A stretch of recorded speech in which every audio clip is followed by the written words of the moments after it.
So, Lorraine, are we ready for our next candidate? Yes. And who is that? Our next candidate is Judge Stephen Milligram, Okay. who is also running for New York State Supreme Court Justice in the 9th Judicial District, covering Westchester, Rockland, Dutchess, Orange, and Putnam counties. Okay, come on down. I have a seat over here, sir. And I would like to first, on the record, thank Lorraine Lopez, Four. who made this possible for us to get these three candidates on, so that we could have this discussion and talk to some of the judges. Welcome you to the show. Let me give you a round of applause. All right, but if you thank me, I want to thank. Okay, well, you thank who you want to thank. I want to thank Jen Oakers, because if it wasn't for her, this would not be possible. She's an amazing campaign manager that makes it happen. I've dealt with campaign managers throughout this county through various races, for dealing for advertising information for articles and stuff, and she has been one of the better ones that She's I've come in the best. contact with. And I can't think of an incident where I contacted her and I needed something where she didn't give me what I needed right away, like whether it was information or whatever. Mm-hmm. She's on top of her game. Yes, she is. So, yes, she is. And then she produces winners. So keep her in mind if you're running for office. Yeah. Definitely. So specifically, Judge. Do you have? Give me. I don't know if that's all my endorsements or the. This is just his endorsement. Okay. Well, welcome to the show, Judge Stephen Milligram. His endorsements are impressive, just like Capone's. Okay. Most of the same ones too. Yeah. These are all my buddies here.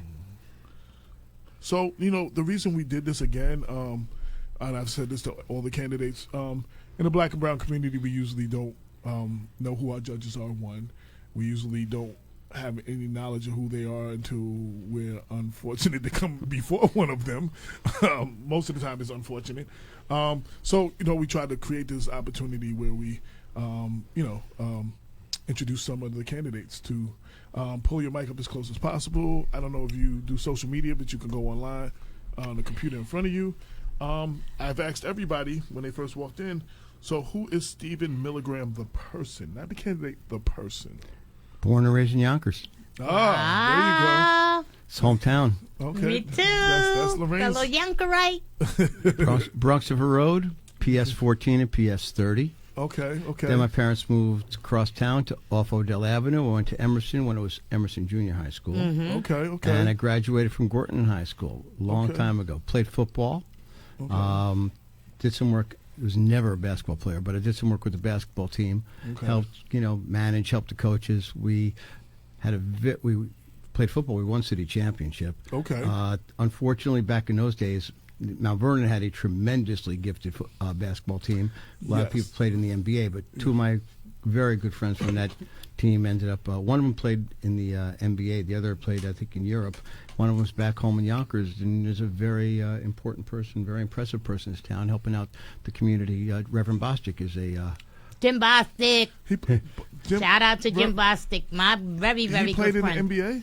Jim played in the NBA with the Philadelphia 76ers. You didn't know that? Dr. Bostic, I did not know that you played in the NBA. I apologize. Everybody knows that about Jim. I did not know that. So I learned something that I did not know. Yeah. I was already impressed with his resume. I didn't know this is the work he does in the community, Yeah. But I did not know that. I am impressed. Yeah. Absolutely. Yes.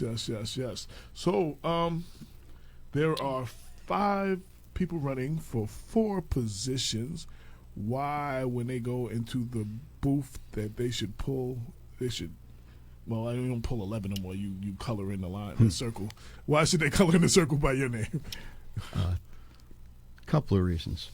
I'm a trial attorney. I spent my entire career as a lawyer in Supreme Court trying civil cases. Supreme Court, as you know, only sees civil cases. Right. Okay. County court sees criminal, family court sees family offenses and child custody type issues. Surrogates court sees estate cases. Supreme Court sees civil cases, whether it's a personal injury case, a malpractice case, a contract case. my entire career has been trying cases there. I'm the first in my family to graduate college, first to go to professional school.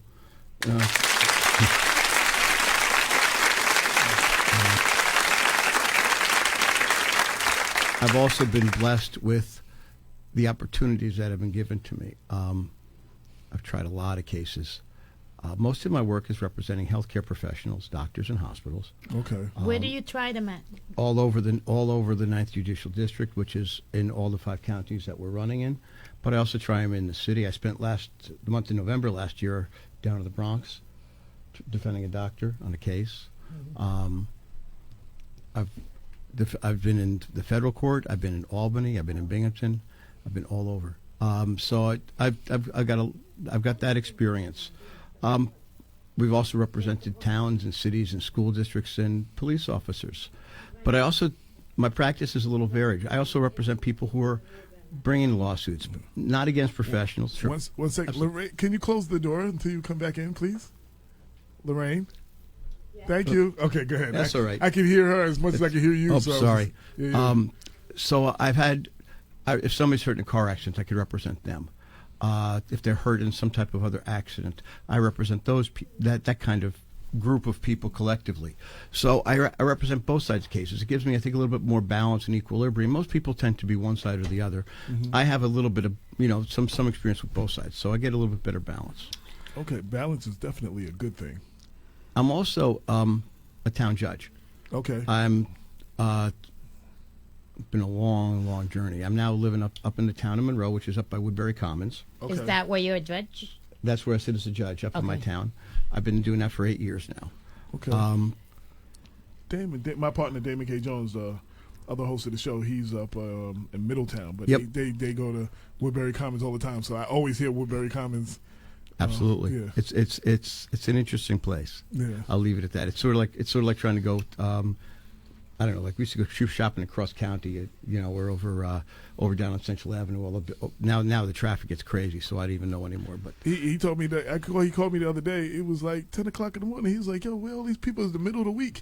He said the place is already crowded. Like it was a Tuesday. Well, they tell me over in Europe they actually have tours that make a special stop for Woodbury Commons where they send the people come over from Europe and they have a bus. They'll take them up. Yeah, David really? did say there are tour buses. He said he got there before the tour buses. He got out before the tour buses got there. He said it was already crazy without the tour buses. He said on a Tuesday, like early in the morning. Like yeah. It's. I don't mean to hesitate. I'm trying to get how to say this the right way. I've always been brought up. My dad was involved in many organizations in Yonkers. My mother was involved in many organizations in Yonkers growing up. I was always taught and brought up to believe you give back when you can. Absolutely. You participate in your community and you give back. I've been involved in a number of boards, a number of organizations. In Yonkers? No, unfortunately, it's as my professional career, I've been living out away from Yonkers. Okay. But for example, there's a couple of museums I've been on the board of, on hospital boards. Sitting as a town judge is an expansion of that. It gives me the ability to serve my community. Mm-hmm. I'm a part-time judge. I sit every other week, Monday and Wednesday. Monday night is a criminal calendar. Wednesday night is a traffic and a civil calendar. We hear everything from any major felony, everything from, fortunately, haven't had a murder case, but major drug cases, up to shoplifting, up to spousal abuse type cases, to domestic, to just other kind of disputes on our criminal cases, to traffic tickets, speeding tickets up on Route 17. You know that as you're driving up Route 17, they've got that police barracks on the side. Mm-hmm. Most of my cases come from those state troopers. Okay. And then we hear landlord tenants, we hear shoplifting, we hear you name it. Yeah. It's pretty much anything you can imagine. So you ready to take on full-time Supreme Court justice job? Yes. Lots of different reasons. Partly, it's another step in serving. In serving, it's another step moving on. partly it's because I want to make room in my. I'm a senior partner in a 26 lawyer law firm, and I don't want to block. Wow. I don't want to block my younger partners from moving. Sometimes in a law firm, the older guys stick around for too long. Yes, And I don't want to be that old guy who sticks around for too long. Right. So I want to give them room to grow and room to continue to grow. And I don't want to say get out of their way. That's really not a fair way of putting it, but you know what I mean. I want to leave a space for them. They're ready, and they've been working with me for years, and I trust them, and I have faith in them, and I trust my clients with them, I guess, which is the most important part of it. Yeah. So it's getting to be time. Yeah. And I'm looking forward to the opportunity.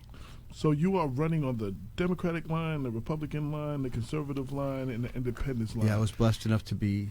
There's a winner right there.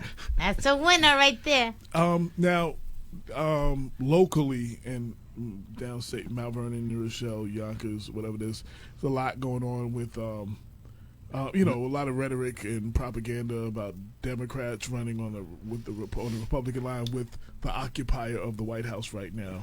So some people they see the R and it's like a curse word right now. In Yonkers, not really. It's not like that in Yonkers. Okay. No. Well, they see the R and it's like a curse word right now. So, why all the lines? What was the purpose of all the lines? Just to educate the people. Why do you do all the lines? That's a fair question. And I'm going to, it's funny. I heard my good friend Gina Capone was here before me. Mm-hmm. If I'm going to just digress for a second, judges don't have running mates. We don't do that. Right. So Gina and I've been running together. We're the two people from outside of Westchester running this year for election. So Gina coined the phrase, "We're campaign buddies." Mm-hmm. Okay. So she's my campaign buddy, and she said something which I couldn't say any better.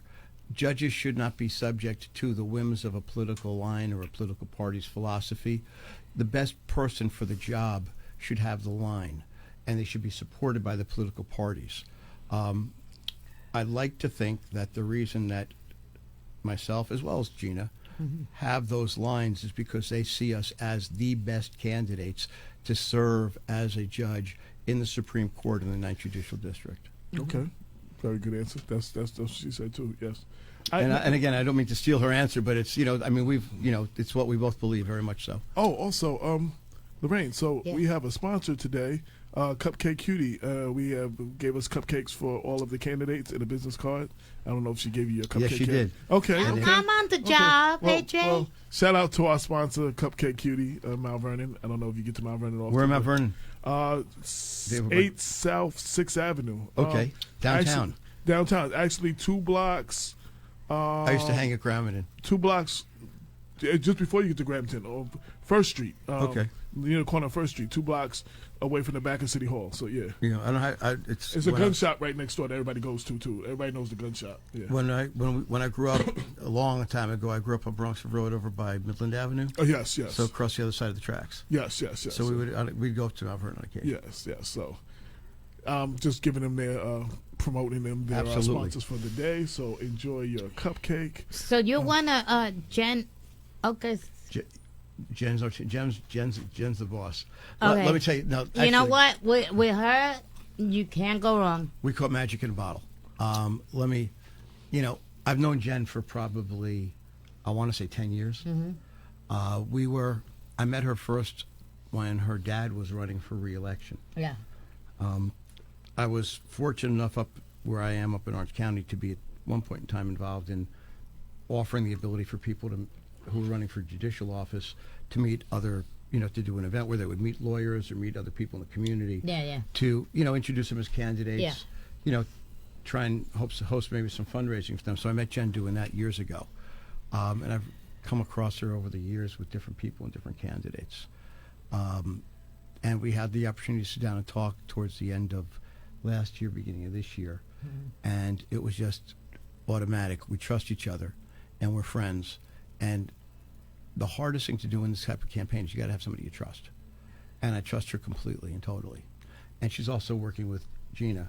And so so we, the three of us, it blended perfectly. We have become just a wonderful trio of people who blended together. We were such good friends and close friends. Gina's going to be one of my best friends forever. Jen's a good friend, and she is just magnificent in terms of what she does. She produces winners. Jen is the best out there. She is, and she is just, it's a great team, and I can't say in other words for it. And she's, and I started out when I started coming down to events in Westchester, for example. There were some people I knew, but a lot of strangers. You know what I mean? Yeah. And I just said this the other night. It's gone from going to an event where I see strangers to an event now where there are people who are now friends. Nader Sayed. I know Nader very well. Or Michael Cater. Mike Cater, I know him very well. I helped him in his campaign. Or Dr. Rabadi. Dr. Rabadi's an excellent these man. are people who became friends. Yeah. Right. Through the course of this process, and I have to credit Jen and to a large part of it. That's what this journey has been. It's been an exhausting journey. It's been a long journey, but you get to know people, and they become your friend. Seems like you're aligned with all the right people. One of the things Gina was talking about, and I didn't really think about it, you have to campaign in all 5 of the counties. That's a big deal. That's a lot of work. Yeah, it's a big deal to campaign in one county when you're doing a county office, but they campaign in 5 counties, and to give each of them, to be at the key places that you need to be at each county. Like that's a lot. Let's see. We were one day we were in Yonkers. We were up in Somers. We were in Dutchess County, and we ended up in Phillipstown, up in Putnam County. Or open, yes. Open the door a little bit. Yeah. I thought that was just me. No. No. I was looking for the air conditioning thing. Oh, here it goes. Yeah, I did. That's a good cupcake, by the way. It is. That is. Okay. That is really good. Yeah, when you close the door here because of all the computers, that's why we had the air conditioning. It can get warm. Nice. But my other co-host who's not here always complains that it's too cold. Yeah. Dr. Bob. Dr. Bob. So I sometimes try to take it a little bit before I put it on, for Bob's sake. And you're always cold too. Yeah, I know. Yeah.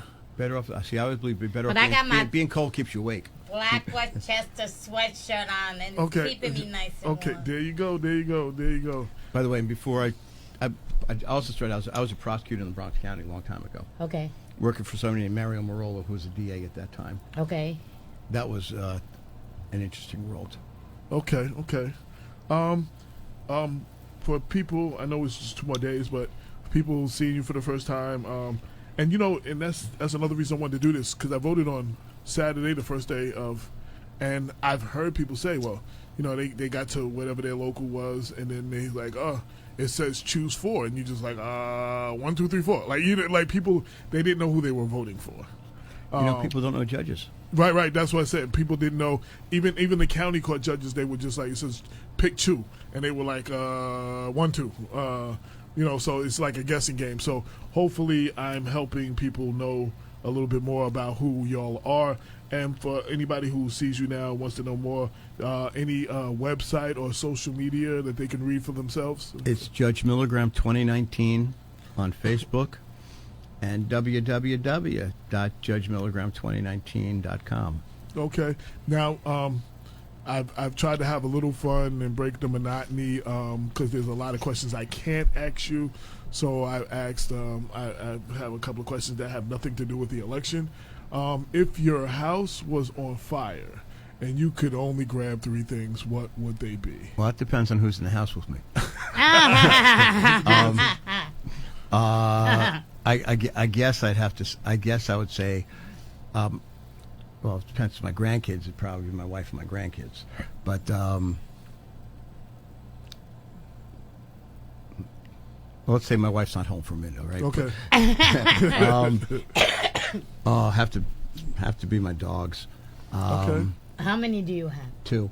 What kind? We have a golden doodle Mm-hmm. named Dylan. He's named after my sister-in-law who passed. Aw. Okay. Her name was Darcy, so we picked a name with a D. Yeah. The other one's a mixture. We got her from. She's a rescue from a shelter She's a Cavalier King Charles and a Papillon. So she got those long ears, and she's got the hunting kind of instinct. But yeah. So I've got She those must two. be beautiful. Oh, she's gorgeous. We have two cats also, but you don't worry about getting the cats out because they'll get out on their own. Right, The dogs need a little more help. What else would I take? How many grandchildren do you have? 2. Unfortunately, my wife's up with them now. Actually, they're 4.5 hours away up in Rochester. Oh, okay. Okay. All our kids. It's funny. All our kids moved away. We have. It's a blended family. So I have my daughter and her partner. He's up. They both live up in the Rochester area. One of my sons is in New Hampshire, 4.5 hours away. Oh, wow. One of my sons is in Nashville. He's trying to make it as a musician. I don't know if he's. Oh, how exciting! Then my other son was served in the military. Came out and he's now in school, learned to become a physician assistant. He's down in Virginia. Okay. Wow. So everyone's far. They're everywhere. So y'all able to get together for the holidays at least, or hopefully that's a challenge? It's a challenge. Yeah. We're trying. Yeah. Hopefully, we're trying to keep that together. And it's hard. And the funniest answer that I ever got to that question, it was a rapper. He passed away, Big Pun.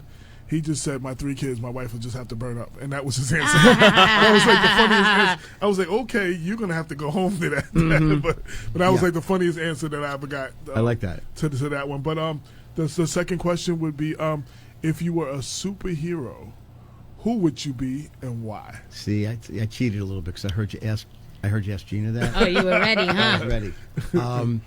And I'm leaning towards either Ant-Man or Green Lantern, and the reason is that they're both normal people who have some device that gives them the ability to do spectacular things. Wow. Not like, somebody born or given, who has that gift because of wherever they're from or wherever they did. So like Green Lantern's got the ring, right, and it gives him the power to do stuff, but he's still a normal person. Yeah. Right. And same thing with Ant-Man, he's got the suit, you know what I'm saying? Right. So it's not like Spider-Man gets bit by the spider, or, I could say Iron Man too, I guess, but that's one of the biggest. One of my biggest answers have been Iron Man, especially after the movies came out. The Hulk is usually a big one, and Spider-Man is usually a big one, and then but those two. I don't know if I've ever got both of them for answer, and I very rarely have heard anybody pick those. Yeah. I guess the same reason. I guess you say Iron Man. I guess the same thing. They're just normal people who have something that makes them that they can use on and off to make them do something special, make them spectacular.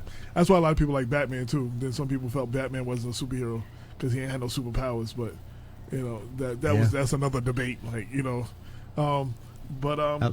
a good question though. Huh? That's a good question. Yeah, and I've asked this of elected officials. I mean, I've been writing professionally since '93 with the Village Voice and Source Magazine. So I've acted actresses and athletes and rappers and singers and so I've gotten this question, an array of answers from everybody. But usually it's something that everybody has a favorite superhero that they would picture themselves as. Good. I'm glad I give you something new. If do you play baseball? Do you like baseball? Yep. If you play baseball, what position would you play? Well, I played if I could. If I could. See, you got to remember, I was a football player. I ran 40 yards. I never ran more than 40 yards. What position did you play in football? D line. Okay. But but see, I never. I was played cornerback. So yeah. Okay. Yeah. See, but I never ran more than 40 yards. Right. But if I could, hey, listen, I'd love to be shortstop, but you know why, right? Yeah. Number 2. Yes. That's what I like to do if I could, but I'm not that gifted. I'm not that agile. Yeah. Probably put me at first base. I don't have to move too much. I just stick up my hand and hopefully catch the ball. Is there where do you play? Where would you play? On baseball. That's right. Turn the question on him. AJ. I've always had a thing for the home run hitters. Like, I would love to be a home run. That dude that broke the home run record. That I always had a thing for. I don't know what it's. The home run is always a big deal. Now I haven't played a lot of baseball. I played more basketball and football. I played quarterback football, but I never played basketball on a professional. On a team, just in the park. But I played cornerback when I was younger for football. Yeah, Coach DiMatteo called me the hacker because when I was underneath, it's like I just had a habit of hacking people's arms trying to get a ball. Well, yeah, I would beat people up too, and especially when I got a little bigger. You know, I was like Charles Barkley. I would lean on you, like I would I put my weight on you. Yeah. So that's when Charles, he was big, but he was slimmer then. He's not big as he is now. Mm-hmm. But yeah. So, is there anything I didn't ask you that you want people to know about you? Anything, the campaign, anything about you as a person, why they should vote for you, a message, anything? Yeah, let's be serious for a moment. Right. I think there are three things that a judge has to do and has to know. The first thing is this: nobody comes to court, any court, because something went right. Something bad happened. You got hurt in an accident. Somebody's suing you because they say you hurt them. They're suing a doctor because they think the doctor didn't treat him right. The doctor's being sued for the same reason. You had somebody, you entered into a contract with somebody and you say they breached their contract with you, or they're saying you didn't live up to the terms of your contract, or you're getting a divorce. Something bad happens. And I know that's a very simplistic way of saying it, No. but it's something bad happened. Right. So a judge has to remember every single time that somebody's in front of them that this is something that happened because something bad happened to people, and that they're in front of them because something bad happened to them. So you got to remember it's the people, and keep a focus on the people. Right. The second thing you have to remember is this: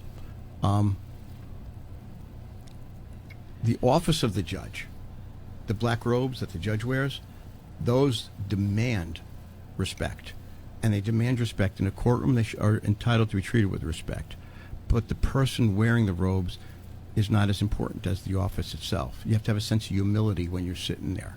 It's not about you, it's about the office you hold and the way you treat people holding that office. I wish more judges that were wearing the robe felt that, because I've gotten That a was sense. beautiful. I've You covered said that a lot of court cases. November, I'm voting for you. I covered That's a lot. it. I've It's a covered a done lot deal. of court cases, and some of it looked like the judge. It was about the judge. Like they thought Yeah. it was about them. I mean, I've covered my first court case. I covered the Tawana Brawley defamation trial when they sued Maddox, Mason, and Sharpton. I remember the case well. I covered that. I was in the court every day. That was my first court case I ever covered, and that was some years ago. I just dated myself, but yeah. But One other thing, though. Got to have a sense of humor. yes, Can I give you a real quick story? absolutely. We okay? We No, okay no, with you're time? good. You're good. Okay. Yeah. You probably know that state police don't plea bargain traffic tickets. So most of the towns, at least upstate, they hire a prosecutor, right? So in my court, we have a day that's called a conference where they come in, they talk to the prosecutor, they try and get a plea bargain, and then if they accept the offer, they come in front of me. So they talk to the prosecutor, they get some paperwork comes in front of me, and they come up to me. And bear in mind, I could have 90 people in my courtroom at any given on a traffic ticket night. Yeah. So this one gentleman comes in front of me, and I say you try to say the same thing to everybody so you get it right. Mm-hmm. So I say, so I understand you spoke to the prosecutor, and they offered to reduce the ticket against you from whatever the ticket was to a parking ticket. Is that what you understand? 100% of the people where that's the offer say yes. Second question is, are you willing to do that? 99.9% say yes. This one gentleman says, well, what's the fine going to be? Okay, it's not a bad question, right? Mm-hmm. I tell him I don't know. Once you plead guilty, I look at your driving record. I look at where the ticket was given. I look at if it's a place where there's a school, or there are people walking around. Is it a work zone? Is it just, a street where you weren't going terribly fast and it's a lot of traffic? And, I look at all those factors. And then I decide. So this gentleman says, okay, yes, I'll plead guilty. So do you withdraw your plea if not guilty? And do you plead guilty to the parking ticket? He says, yes, I do. So I flip through his paperwork. I know the road. It's it's near. It's people tend to drive a little bit quicker because it's near shopping. There's no houses there. Yeah. Okay. So I say, okay, that'll be $100 fine. He goes, $100, Judge? Can't you do any better? What? That's the reaction. So I look at so it's okay. I take out his paperwork. I look at his paperwork again. I go, $125. Oh wow. The room cracks up laughing. He goes, that's not better. I go, but for me it is. The room, that's the reaction across the board. The gentleman looks at me, sort of smiles. He goes, can we go back to the $100 fine? I said, yeah, we can do that. You have to have that sense of humor. You know what I mean? Right. You can't take yourself that seriously and be that offended by anything. And you have to have a little bit of sense of humor because it goes hand in hand with the other two things. Well, I hope November 18th, I got to go up to Patterson and Putnam County for traffic court. I hope my judge has a sense of humor as well. Holy Jesus. True story. True story. No, I believe that. I can really see that. Actually, so I asked one of the previous candidates. So I know as editor-in-chief of Black Westchester, you have to look at everything fair and balanced, and you have to report the facts. And you're not really supposed to have an opinion in the news pieces, even though in the editorials it comes out a little bit more. But you're human, and sometimes your experiences kind of dictate a decision that I might make or something. Do you find that you have to walk that line with sometimes the human part and what you feel the law says or whatever? Do you have to? I mean, because we're not robots, we're human. I mean, as much as we try to be as fair as we can, and we try to be as unbiased and balanced as we can.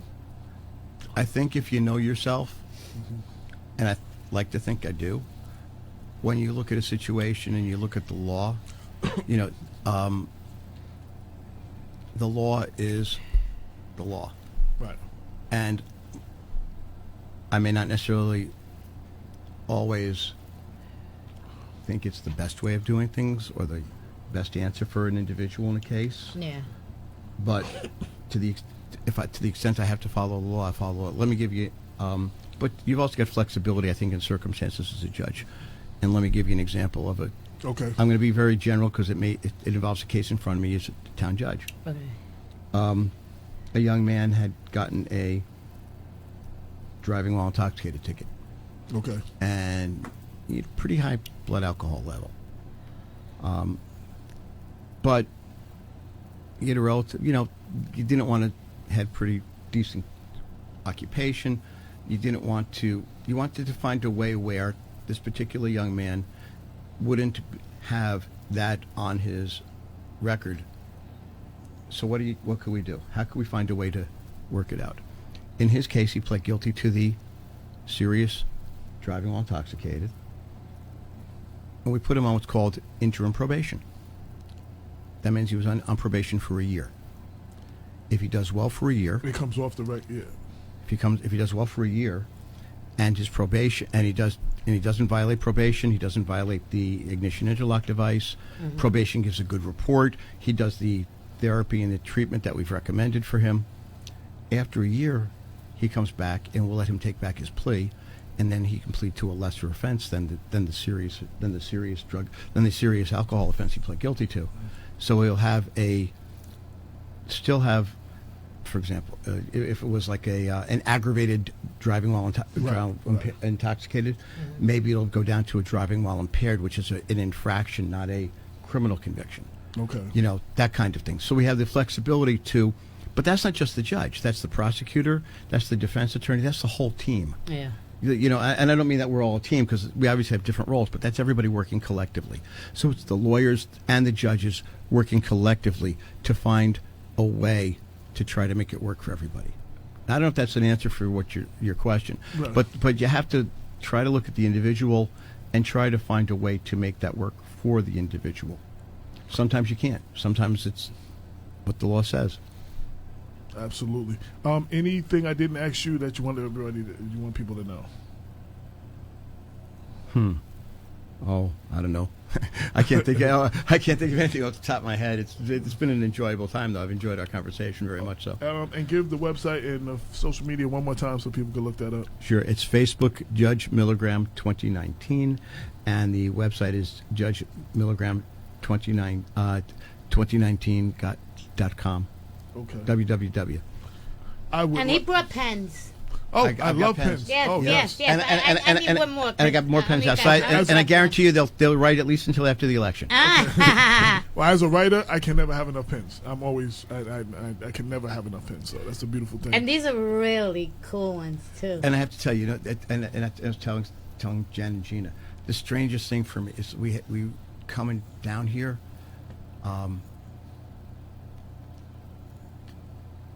Driving past places I grew up. Oh, okay. Driving past places nostalgia. Oh man, It's good, but it's so heavy. Do you know what I mean? Yes. It's coming home. Oh, you got such a good heart. Well, welcome home. Welcome Thank you. Oh, home. yeah, welcome home. Yeah. Yeah. And I thank everybody for their time. I mean, time is something you can't get back, and I try not to waste anybody's time. And I thank you for taking the time to come to our show. And hopefully, And some good of our luck. viewers will have, know more who you are when if they haven't voted already, when they go out Tuesday to go out and vote. So that's why we tried to do that this year, because a lot of times, like I said, in the black and brown community, a lot of times when you don't even know the judges' names, like I said, I've had people who already told me they voted. And they said they saw and said choose 4, and they just chose 4. And I said who? They can't even tell me who the 4, any of those. Then they said the other one said choose 2, so they chose 2.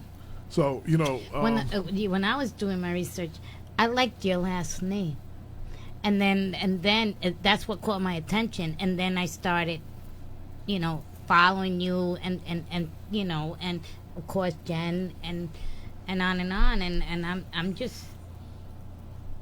I think you're going to do just fine. I think you're going to do just fine, sir. Can I tell you one real quick? Of course. Real quick. In a civil case, the lawyers, when they select a jury, generally the judge isn't there. They're in another room in the courthouse. Yeah. So I'm in the Westchester County Courthouse, and we're on the second floor in one of those jury selection rooms. And the person bringing a lawsuit is called the plaintiff. So the plaintiff's lawyer usually goes first, and he introduces himself, his client, and then he introduces the person who he sues, who are the defendants, and their attorney. And he says, in representing Dr. X is Mr. Millimeter. And I stand up and say, oh, no, that's my taller brother. I'm Milligram. I'm the heavier one of the two of us. That's cute. True story. I like that. So I thought you'd like that one as I well. like that. Well, I want to thank you for coming, and again, I'm going to edit these tonight or early tomorrow, and send it to your camp, so you'll have just your interview, and you can share it wherever you need to share it, so people can see it. Appreciate I it. wish you the best, and I thank you for coming to take the time. Appreciate your time as well. Absolutely. Pleasure being here. Absolutely. I'll give you a round of applause. There you go. Good to meet you. And